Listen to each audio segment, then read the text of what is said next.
It's time to eat. What are you hungry for? Sit down and get ready to consume an abundance of fantasy football knowledge from Ross Tucker and Joe Dolan. Feed me now. I'm starving. On the Fantasy Feast Eatin' Podcast.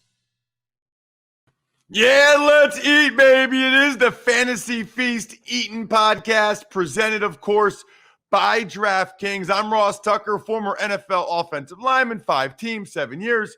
You guys know that, at Ross Tucker NFL on social media. We are at Ross Tucker Pod. Andrew Brandt was fantastic this morning, breaking down the Jalen Smith, Stephon Gilmore, Urban Meyer situations on the Ross Tucker Football Podcast, like he always does. Steve Fezzik killing it on the Even Money Podcast, just like Joe Dolan does every week here on the Fantasy Feast Podcast. Check him out on social at FG_Dolan. You can always watch this show on YouTube, youtube.com/Ross Tucker NFL, and use the code 21FEAST at fantasypoints.com. That is how you get more fantasy information than you could possibly know what to do with. This is the show that's so nice. We do it twice. We actually record it back to back, but we don't want to send you guys like an hour and 20-minute podcast. So we break it up. The Thursday nighter, the Sunday 1 o'clocks in episode 1. Then the Sunday late games, Sunday nighter, Monday nighter in episode 2. Joe, let's get right into it because Thursday night is a good one. Yeah. We've got 4-game sample size on everybody now. We got a pretty good feel for who these teams are, who these players are. What do we need to know about the Rams and the Seahawks Thursday night? Well, first and foremost, let me just throw it out there that Chris Carson did not practice on Tuesday with a neck injury. So if Chris Carson can't go, and we're recording this before the injury reports, before the Seahawks practice on Wednesday. If he can't go, Alex Collins is instantly in the RB2 conversation. Matter of fact, he outproduced Chris Carson last week, and Michael Sean Duggar covers the Seahawks for The Athletic, seems to indicate that they might go with a little bit of a hot hand approach. So just keep an eye on that. We'll continue with the Seahawks. It's going to be an interesting matchup because last year, Tyler Lockett and DK Metcalf in this matchup combined for 16 catches for 195 yards on 24 targets. Now, that might seem like a lot, but you have to remember these two teams played twice last year. So that's essentially 4 games combined. And those two receivers averaged under 9 fantasy points per game in those games combined. Now, Raheem Morris has changed the scheme up. Jalen Ramsey has played more snaps in the slot than outside in every single game this year, including last week against Arizona, going up against DeAndre Hopkins. So what does that mean? I'm not sure a whole lot because the Seahawks don't really have a predominant slot receiver. When they go to 11 personnel, which is not their base, Freddie Swain will play in the slot a lot, but Tyler Lockett will play there. DK Metcalf will play there. I think you just got to play Metcalf and Lockett, but keep in mind, I have Metcalf higher than Lockett this week. Why? Because Lockett's been banged up. He's got the knee, he's got the hip. He's a guy who plays through injury, but always plays better when he's not dinged up, as many do. So I like Metcalf a little bit better than Lockett this week. I think Russell Wilson's a low-end quarterback 1 against this Rams defense that, might still be learning this new scheme. It hasn't been as dominant as you might have expected. So that'll break it down for the Seahawks for me. What about the Rams, Joe? Yeah, so one stat that needs to be thrown out there is just how much Darrell Henderson is playing. And I was surprised last week coming off the rib injury how much he played, but he got 7 of the first 10 opportunities in the Ram backfield. Sony Michel fumbled deep in their own territory, and then Sony Michel was benched. They didn't use Sony Michel at all. When Darrell Henderson is healthy and available, meaning before he got hurt in week 2, so all of week 1, all of week 4, before he got hurt in week 2, which was in the 4th quarter of the Indianapolis game, Darrell Henderson has handled all but 4 of the Rams running back opportunities, which are targets plus carries. Darrell Henderson right now, volatile because of the injury history, understood. He is a legitimate bell cow when he's out there. So I understand if you're not like thinking of him in the same tier the way you think of a Derrick Henry, because the health hasn't been there consistently. And I understand that. That's why the Rams traded for Sony Michel. But you have got, if you have Darrell Henderson, you have got a legitimate league-winning type of player if he's able to stay on the field and even manages to come close to the usage that he has right now. That's Darrell Henderson and what he's doing. And by the way, the Seahawks have been essentially the worst run defense in football this year. They've given up the second most fantasy points to running backs all season long. When it comes to the wide receivers, you got to play Cooper Kupp. Quiet last week. He and Stafford just couldn't get on the same page. 13 targets, but only 5 catches. And here's the deal with Robert Woods. Robert Woods, you might have noticed, Ross, scored a touchdown, a garbage time touchdown to save his fantasy day last week against the Cardinals. He threw a hissy fit on the sidelines. He is frustrated.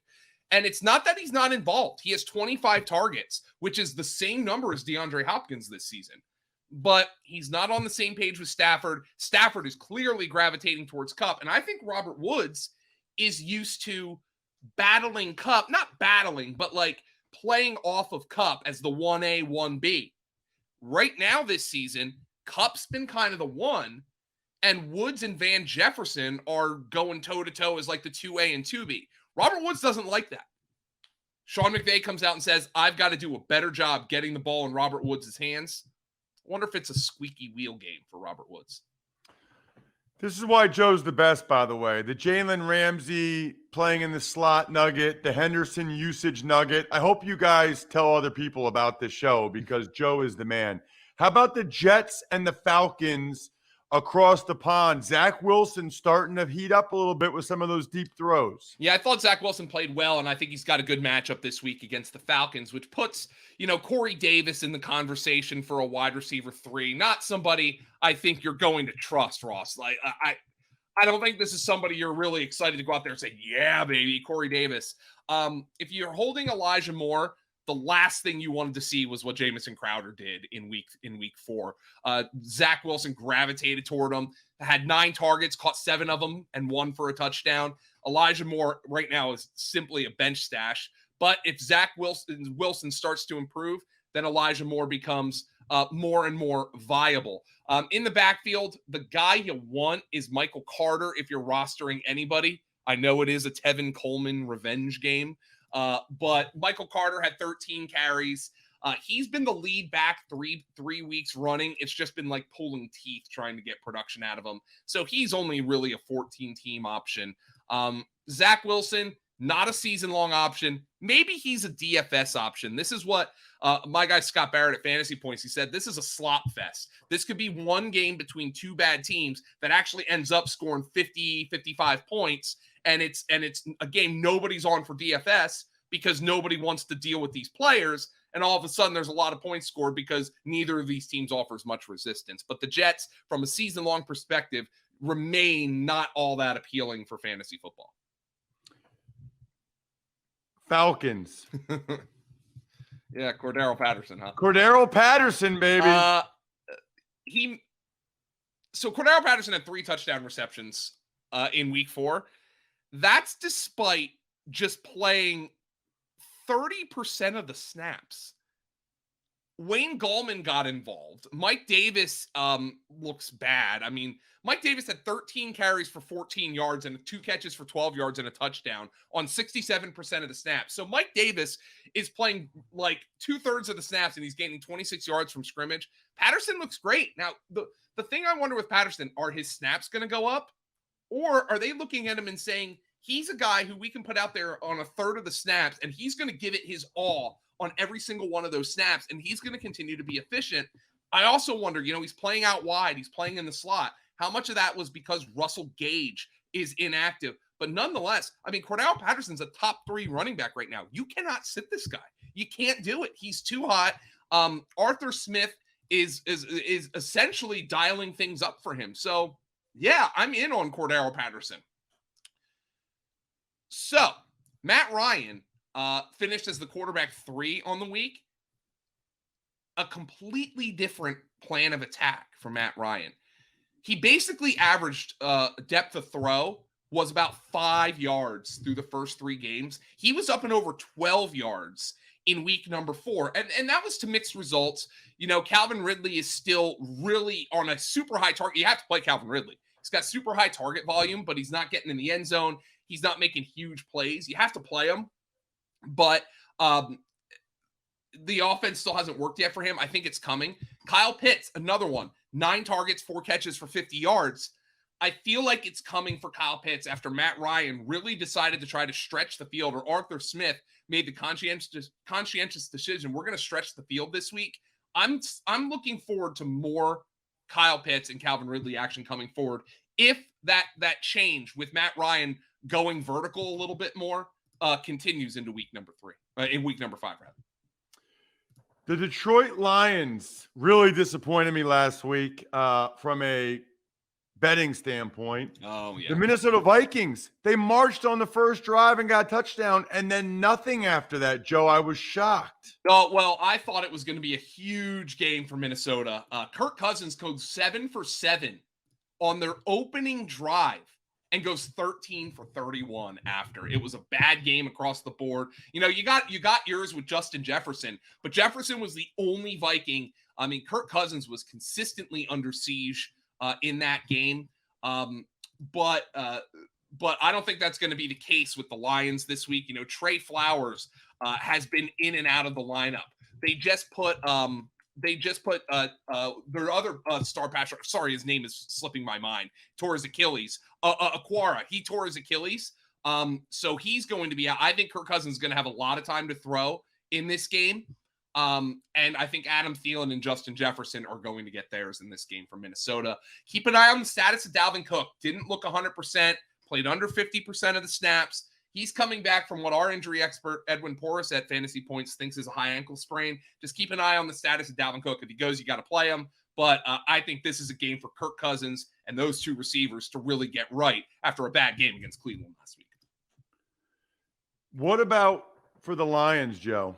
So the Lions last week, people are going to be disappointed by the fact that DeAndre Swift, didn't have a huge game, but the usage was excellent. His 76% snap share was the highest of the season for him. He still had 6 targets. He only had 8 carries for 16 yards, and Jamal Williams did really well on the ground. But DeAndre Swift, the usage was really strong for me, and this Vikings run defense has been abominable this year. Kareem Hunt and Nick Chubb combined for 169 yards on them last week. In week 3, Chris Carson goes for 80 yards and a touchdown on the Vikings. In week number 2, Minnesota's ground game, it struggles again. Week number 1, their ground game struggled on the defensively. So Minnesota is a ground defense that I think is very, very gettable. I think this is going to be a good game for DeAndre Swift. Get DeAndre Swift in your lineups. TJ Hawkinson was back in the box score with 8 targets last week.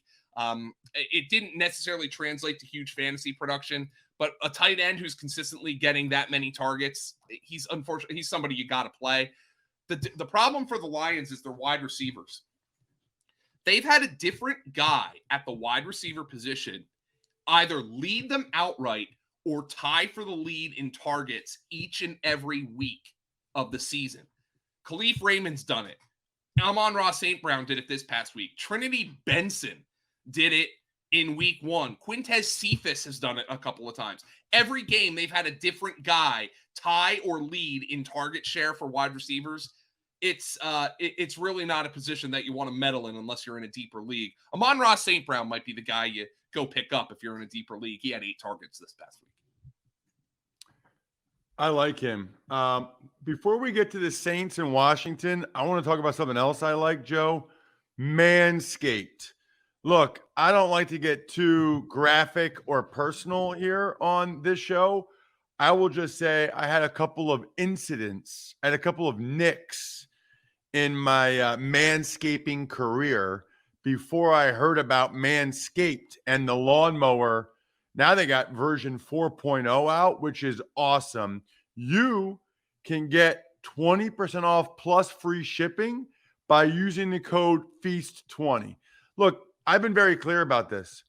I'm a big believer in manscaping for a lot of reasons, including my ego, to make me feel better about myself. And yes, if you read between the lines, you can probably figure out exactly what I'm talking about. That's why I manscape.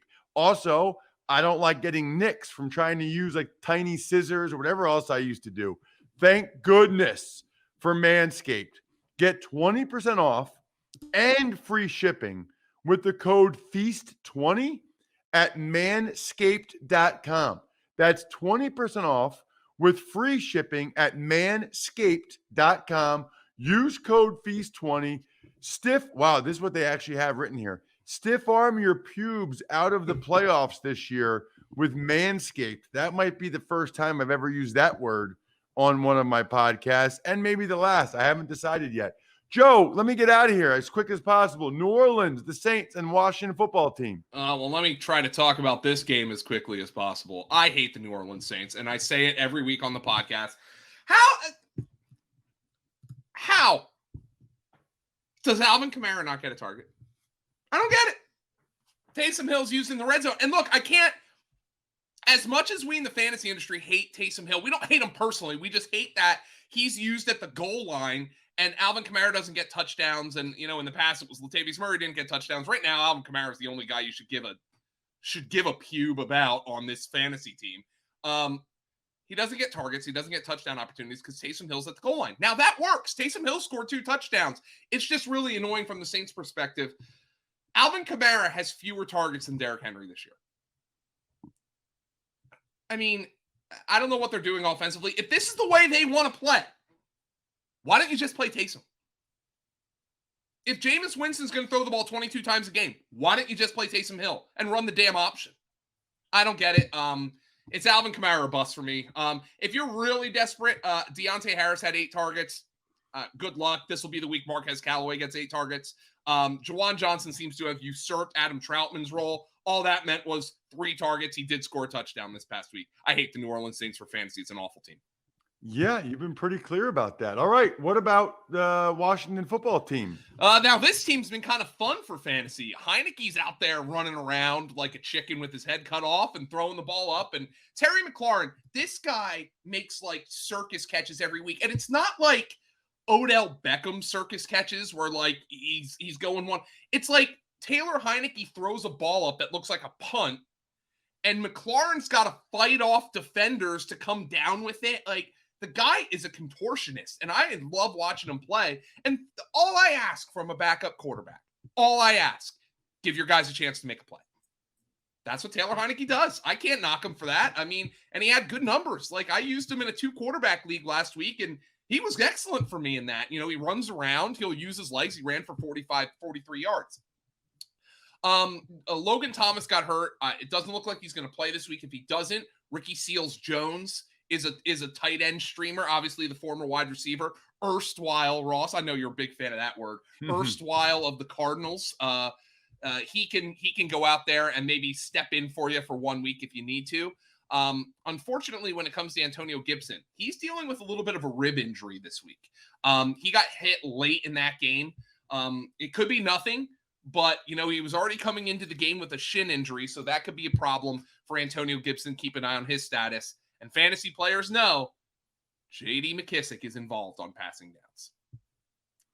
I wish it wasn't the case, but he is. And if Gibson's at all banged up, McKissick's going to get snaps. Jared Patterson could get snaps.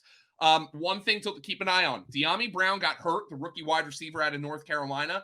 Curtis Samuel played about 1/3 of the snaps in his return from a groin injury. Curtis Samuel still caught all 4 of his targets. I think his usage is going to get ramped up here in the coming weeks. Check your waiver wires if you need a wide receiver. Curtis Samuel's a nice bench stash. Let's get to New England at Houston, where the Houston Texans just cut Anthony Miller. Yeah. Coaches really do not like that guy. No, it was a problem in Chicago, and Chicago was trying to trade him for months. Chicago got a pick swap for him, Ross. You saw that deal. They got a 5th for a 7th and Miller. Chicago's laughing to the bank right now. Houston cut Anthony Miller. Let's just call it like it is. Brandon Cooks is the only guy you can play from this team.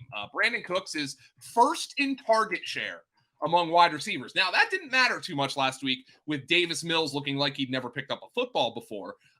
But Brandon Cooks is first in target share among wide receivers. He is the only guy on the Houston Texans that you can even begin to consider in a standard season-long lineup.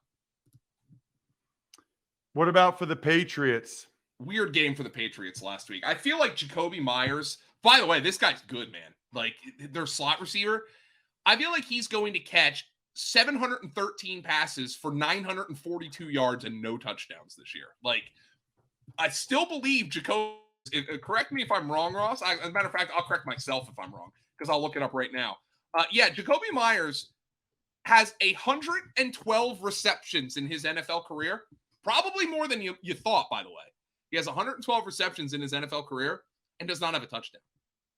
Jacoby Myers really wants to get off the schneid. He's got a tough matchup. The Texans with Desmond King, they're best in the slot. I don't think that's going to prevent Jacoby Myers from being targeted by Mac Jones in this game. In the backfield, last week, the Patriots decided we're going up against the Buccaneers. We're not even going to try to run the football. They had negative rushing yards against the Buccaneers. Not going to happen this week against Houston. I think it's a good bounce-back matchup for Damian Harris. Maybe you get him in DFS where the rostership isn't going to be high at all. So I think Damian Harris is in a bounce-back spot here. But just keep in mind, in the backfield, when they go to passing downs, there's one guy they trust, and they trust him because of pass protection. It's Brandon Bolden, who this guy was backing up Patrick Pass back in the day. I mean, this guy's got to be 73 years old. But he's still out there, and they're trusting him on third downs. He is a deep fantasy option. He caught 6 passes last week against the Buccaneers. I still wonder if they might swing a trade for like a Rex Burkhead type. But for right now, Brandon Bolden is the third down back for the New England Patriots. Moving on. Onward and upward, we've got the Miami Dolphins, yuck, at the Tampa Bay Buccaneers. Yay. Buccaneers are good. Let's start with the Dolphins. Jacoby Brissett had a horrible game. Ross, you and I talked last week about that Colts-Dolphins game. That was the Bad Vibes Bowl between two teams who were not very good and both owe their first-round picks to the Philadelphia Eagles. The Colts came away looking the better of those two teams, which tells you where the Dolphins are right now. Will Fuller breaks his finger. Will Fuller, bench stash at best right now. Devontae Parker and Mike Gesicki at least look like they're going to get theirs from Jacoby Brissett. Gesicki's a low-end tight end 1. Parker's a low-end wide receiver 3. Jalen Waddle's prop bet for catches in this game was 3.5. He caught 3 in the first quarter. Easy money. Easy money. Go to the bank. Fire up the car. Get the kids in the station wagon. No, didn't catch another pass. 3 catches for Jalen Waddle. One thing that also happened with the Dolphins, not that you're really excited about this backfield, but Myles Gaskin was essentially benched. He played about a quarter of the offensive snaps, and they used Malcolm Brown as their lead back. It didn't matter too much. Malcolm Brown ran just 8 times for 23 yards and caught his only target for 4 yards. But if you need somebody who's going to play, Malcolm Brown might be the guy. This is a tough defense. I wouldn't even bother dabbling in this backfield this week. The guy I like the most is Waddle, because I think the matchup in the slot, as Jacoby Myers proved last Sunday night, is the best matchup to attack the Buccaneers.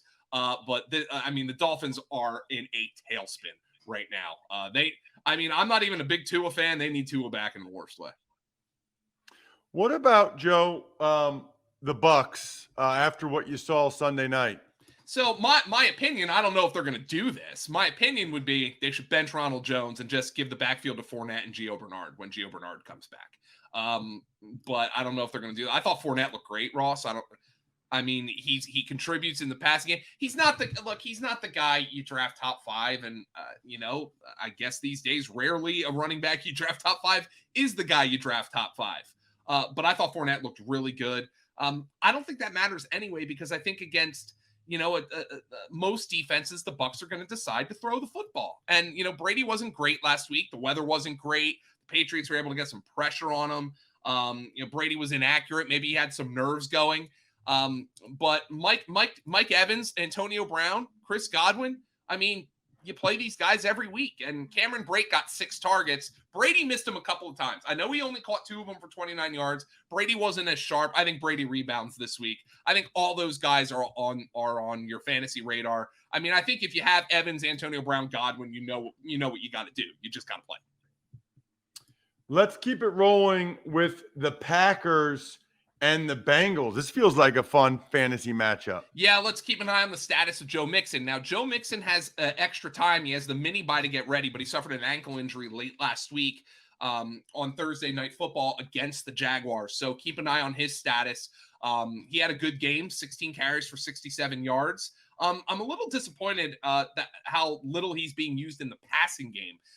But if Joe Mixon doesn't go, Samaje Perine will be on like the flex kind of playing there because I think Chris Evans will be used a little bit in the passing game. So keep an eye on the status of Joe Mixon. And other than that, Cincinnati's easy for me. We'll see if T. Higgins is back this week. He's missed the last 2 games with a shoulder injury. But how about how narrow the target tree was for the Bengals in that Thursday night game? Tyler Boyd gets 11. Jamar Chase gets 9. CJ Uzoma gets 6. Mixon gets 2, and nobody else has more than 1. So, I mean, the Bengals are one of those teams, Ross, I'd love to talk about them because you don't really need to dig into the depths to say, this could be the week Mecole Hardman goes off. No, that's not the case with the Bengals. There's not going to be a random week where Auden Tate goes off. If there was, it would have been this week when T. Higgins is out. Now, Joe Burrow throws to his guys. Joe Burrow in this game with a high line total, he's going to throw to his guys.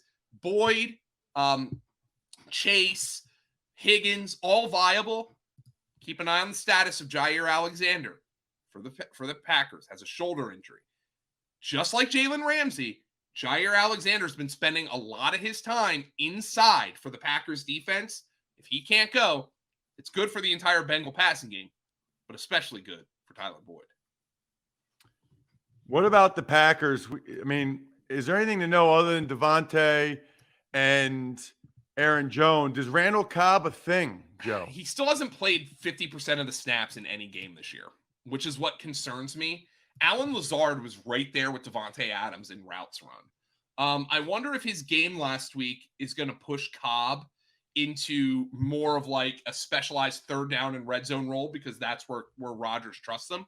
I think you could take a shot on him against a team in the Bengals that does not have a very good secondary as a wide receiver 3. Here's the deal with Aaron Rodgers, though, by the way. He's currently, despite playing, I think, overall well, the QB 18 for fantasy. And if you take away week 1, he's the QB 10. I think you expect Aaron Rodgers to be a little bit better than that. But the problem is he doesn't run. And in this day and age, if you don't run, you're not putting up those huge numbers. So Aaron Rodgers is more of a low-end quarterback one. Good matchup. So I'm not at all advising like you bench him this week, but just keep that in mind when it comes to Rodgers, that the numbers haven't been as good as some other guys. In the backfield, A.J. Dillon finally got an opportunity in a game where the Packers were ahead. I wonder if that's going to continue. I don't think he's start-worthy yet. He ran for 81 yards and had 16 receiving yards against the Steelers. But just keep him on your bench because if he could now develop into somebody who has independent value. But if Aaron Jones goes down, he's a league winner. So I think that's a guy you need to have on your roster. It's not happening for Robert Tonyan right now. 2 catches for 8 yards on 7 targets. I don't think it's Tunion's fault. I think I've seen Aaron Rodgers miss him a couple of times. And also, Tunion's been in, as we talked last week, to chip block, help out the third string left tackle because the Packers are down to their third left tackle. It's just not happening right now. If you have another option, I would bench Tonyan until further notice. We got the Broncos and the Steelers, and I don't know. I'm not overly enthused about any of the fantasy guys in this game, I guess, Joe. Tell me where I'm wrong. We have to keep an eye on the status of Teddy Bridgewater, who has a concussion. And if Teddy Bridgewater doesn't go, I think that's bad news for the passing game for the Broncos. I mean, everybody, people say Noah Fant. I think Fant's fine. I mean, the tight end position is so thin that Fant you throw out there. I thought I remembered Cortland Sutton having a good rapport with Drew Lock when the two were played together in Lock's 5 starts in the 2019 season. The numbers weren't as good as I remembered, though. I went and looked it up. 22 catches for 280 yards and 2 touchdowns on 40 targets. He was the wide receiver 27 over that span. So not bad, certainly usable. But against Pittsburgh, I'm not sure how much that's going to come into play. The backfield is still a rotation. I still contend that at some point, Javonte Williams is going to pull away here, but Melvin Gordon continues to do just enough where this is now a full-blown rotation. Javonte Williams, I think, looks very good. Melvin Gordon looks fine. And unfortunately, you're going to have to contend with that if you have Javonte Williams or Melvin Gordon on your fantasy roster. What about for the Steelers, Joe? It's ugly. Najee Harris is a dog, man. That's all I can say. They give him the ball on every 4th and long, though. Yeah, they do throw it underneath him on every 4th and long. Yeah, I mean, not exactly the smartest play, but I mean, Najee's a dog, man. This guy's a bell cow. I just wish he was on a better offense. Ben played another bad game. Therefore, he picks up another injury. Oh, my hip's hurting now. It's ugly, man. Chase Claypool got caught the midweek downgrade last week with a hamstring injury. We'll see if he comes back this week. He's volatile because Ben, he's putting so much effort into throwing the ball more than 10 yards downfield that he doesn't know where it's going. He's just like, it's like, and like he just can't control it because he's got to put so much torque into it. He doesn't know where it's going. At the very least, of Deontay Johnson. Man, Deontay, if you're going to get hurt, just get hurt at the end of the game like you did in week 2. We can deal with that. We can deal with Deontay missing a game. We'll put somebody else in our lineup. Just don't get hurt early in the game, because when Deontay Johnson doesn't get hurt early in the game, double-digit targets are on their way. You got to play that guy every week. We got 2 more games here, and it's Philadelphia, Carolina. I'm excited about. Tennessee, Jacksonville, not so much. I also like overcoming the odds, rewriting the playbook, delivering under pressure. The MVPs of small business, like Fantasy Points, lead their teams to victory all year long. Visa is proud to provide playmakers everywhere with more tools to help grow their business and help them achieve even greater success. Because the more people we can empower, the more we all win. Visa, a network working for everyone. A lot was working for the Eagles last Sunday, Joe. Now they play Carolina. It's got a good defense, but the Cowboys tore them up pretty good. Yeah. And you wonder how much of that for Carolina was because you played some teams that weren't exactly explosive offensively. And, the Eagles have their problems, but they can put points on, they have some discipline issues. How about this stat, though, Ross? Jalen Hurts is the overall quarterback 3 this year. I believe he's lost 6 touchdowns to penalty or review this year. Ridiculous. I mean, that game against the Chiefs, he throws a dime to Devontae Smith. Devontae Smith does the same thing Jalen Reagor did 2 weeks ago against San Francisco and gets forced out of bounds and doesn't reestablish himself in time to catch the perfect downfield throw. You have Dallas Goedert score his second touchdown of the game against the Chiefs. They get called for an ineligible man downfield penalty. Yeah, I already mentioned the Reagor play from a couple of weeks ago. Jalen Hurts has lost multiple touchdowns and is still the quarterback 3. The guy puts up massive numbers even when he doesn't play well. This is why I said, you might remember the comments were, this is ridiculous. When I said if Jalen Hurts starts 17 games, he's a top 5 fantasy quarterback. Well, he's well on his way. Because he runs too. Devontae Smith looked great last week for Philadelphia. He's a strong wide receiver 3 option.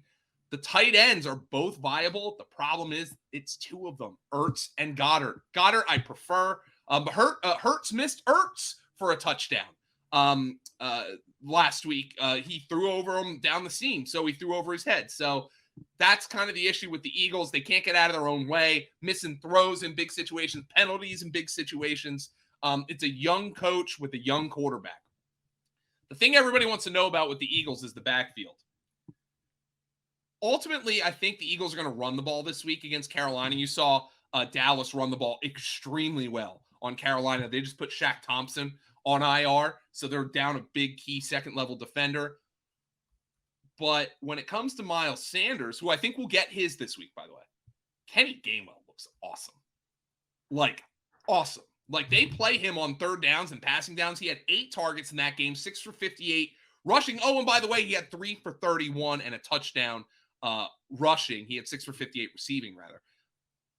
I mean, the Eagles have a lot of weapons on offense. And it's kind of annoying for fantasy because, you saw Sirianni not even choose to run the ball in week 3. That was a mistake against Dallas. Last week, Miles Sanders gets 7 carries. Kenny Gainwell gets 3. I don't think that was a mistake. They were moving the ball up and down the field through the air. They didn't punt once in that game, nor did Kansas City. But the Eagles didn't punt once in that game. That was the right game plan from Nick Sirianni in that game. I think they're going to run the ball a little bit more this week against Carolina. What about Carolina offensively? They're talking like McCaffrey might play. I highly doubt it. Yeah, we'll see. Obviously, if he plays, you got to play him. If he doesn't go, I think it's a good week for Chuba Hubbard because the Eagles have been grinded up on the ground the last 2 weeks. Dallas and then Kansas City, the Eagles with that deep safety look. I mean, their defensive line after losing Brandon Graham has been bad against the run. I think it's a good week for Chuba Hubbard if Christian McCaffrey doesn't play. And then, DJ Moore is going to get his against anybody. DJ Moore is just playing at a super high level right now. Robbie Anderson did have 11 targets last week, but he caught just 5 of them. I think he's still a buy low guy in the long run here for Carolina. Last but not least, it's the Titans at the Jaguars. I would argue it's least, Russ. Derrick Henry. There you go. Let's keep an eye on the status of A.J. Brown and Julio Jones for Tennessee. I thought Ryan Tannehill played about as well as he possibly could have played, throwing to Chester Rogers and Westbrook Akina and Ferkser. And Jeremy McNichols was their leading receiver last week. I mean, that shows you what's going on with Tennessee. Keep an eye on the status of A.J. Brown and Julio Jones. But Derrick Henry against Jacksonville, another smash spot. Jacksonville? How about James Robinson? Yeah, as opposed to Carlos Hyde was a surprise late scratch for Jacksonville. Well, and all of a sudden, here comes James Robinson. James Robinson has a huge game. He plays 95% of the snaps. Play him, Urban. I mean, heck, I don't even know by the time you listen to this, if Urban's even going to still be the coach in Jacksonville. But if he is, he should play James Robinson against Tennessee. This is not a great Tennessee defense. I think Marvin Jones with DJ Chark out for the year and Laviska Shenault are both strong wide receiver 3 options for the Jacksonville Jaguars. And if you are dying at tight end, they had a clear plan for Dan Arnold. They traded for this guy. He might be somebody you pick up in a deeper league. It's a really good point, Joe. And that'll do it for episode 1. We will record episode 2 immediately, and it'll be available in your podcast apps after midnight. We got the late games, the Sunday nighter, the Monday nighter, and you can, in the meantime, go to fantasypoints.com and use the code 21Feast. I'm stuffed. We're done. Thanks for listening to the Fantasy Feast podcast. Make sure to also subscribe to the Ross Tucker Football Podcast, Even Money, Business of Sports, and the College Draft. All available at Apple Podcasts, rosstucker.com, or wherever podcasts can be found. A lot of times on the show, I mentioned DraftKings. Here's what you need to know. You got to be 21 or older, New Jersey, Indiana, or Pennsylvania only. New customers only. Restrictions apply. See DraftKings.com/sportsbook for details. Gambling problem, call 1-800-GAMBLER, or in Indiana, 1-800-9-WITH-IT. By the way, if what I was talking about included a deposit bonus, doesn't always, sometimes it does. Deposit bonus requires 25 times playthrough, and deposit bonuses are paid out in site credit.